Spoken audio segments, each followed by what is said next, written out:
ನಾವು ಯಾವುದೇ ಪಂಕ್ತಿಯ ಪರವಲ್ಲ. UK9 news Kannada ಸುದ್ದಿವಾಹಿನಿ ಯಾವುದೇ ಪಕ್ಷದ ಕೈಗೊಂಬೆಯಲ್ಲ. ಕಾನೂನಿನ ಚೌಕಟ್ಟನ್ನು ಮರೆಯೋದಿಲ್ಲ. ಅನ್ಯಾಯ ಸದೆಬಡಿಯದೆ ಬಿಡೋದೇ ಇಲ್ಲ. ನೊಂದವರ ಧ್ವನಿಯಾಗಿ ರಾಜಿಯಾಗದ ಗುರಿಯೊಂದಿಗೆ ಭ್ರಷ್ಟರ ವಿರುದ್ಧ ಸಮರದ ಗಟ್ಟಿತನದೊಂದಿಗೆ ಬಸವೇಶ್ವರ ಯಾತ್ ನೀರಾವರಿಯನ್ನು ನೀರು ಬಗ್ಸಿದ್ದೀವಿ.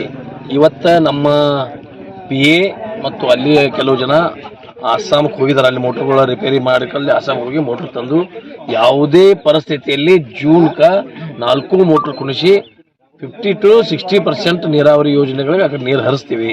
ಅಕ್ವಿಡೇಟರ್ ಕೆಲಸವು ಯುದ್ಧ ಪಾತ್ರೆ ಮೇಲೆ ಪ್ರಾರಂಭ ಐತಿ.